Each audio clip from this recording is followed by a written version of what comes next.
আগরতলা সাবরুম ৮ নম্বর জাতীয় সড়কে ambulance bike সংঘর্ষে নিহত এক আহত 4। আগরতলা থেকে সাবরুমগামী ৮ নম্বর জাতীয় সড়কে সাচিরামবাড়ি এলাকায় অ্যাম্বুলেন্স ও দুটি বাইকের মুখোমুখি সংঘর্ষে চাঞ্চল্য ছড়িয়ে পড়ে। ঘটনায় একজন কিশোর নিহত এবং 4 জন যুবক নিহত হন। ঘটনার বিবরণী জানা গেছে, শান্তিরবাজার মহকুমার জোলাইবাড়ি সাচিরামবাড়ি নবম ব্যাটালিয়ন টিএসআর ক্যাম্প সংলগ্ন এলাকায় TR-08T 5023 এবং TR-08G8885 নম্বরে আগরতলা সাবরুমগামী দুটি বাইক এবং শোরুম সাবরুম দিক থেকে আগরতলা যাচ্ছিল TR-08E0437 নম্বর একটি অ্যাম্বুলেন্স। ওই সময় তিনটি গাড়ির মধ্যে মুখোমুখি সংঘর্ষ ঘটে। সংঘর্ষের তীব্রতায় বাইকে থাকা আরোহীরা ছিটকে পড়ে গুরুতরভাবে আহত হন।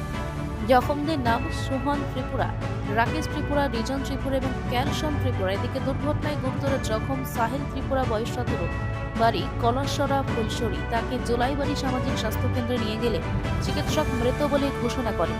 দুর্ঘটনার খবর পেয়ে জোলাইবাড়ি দমকল বাহিনী এবং বাইকোড়া থানার পুলিশ দ্রুত ঘটনাস্থলে পৌঁছে উদ্ধার কাজে নামে।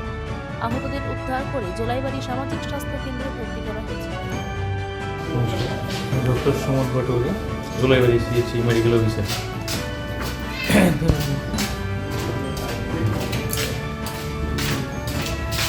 দুই তিনজন অ্যাক্সিডেন্ট হয়েছে, এর মধ্যে সোহন ত্রিপুরা, রাকেশ ত্রিপুরা, দুইজনের অবস্থা একটু খারাপ, শান্তিবাজার রেফার হয়েছে। আর রিজন ত্রিপুরা মোটামুটি স্টেবল আছে, তারা এখানে এই ট্রিটমেন্ট দিয়ে বাড়ি দিয়ে তাদের বর্তমান অবস্থা ওখানে মোটামুটি তারা স্টেবলই, কিন্তু সোহন ত্রিপুরা, রাকেশ ত্রিপুরা একটু সিটি স্ক্যানের দরকার আছে, তারা হেড ইঞ্জুরি আছে, এই লিগে রেফার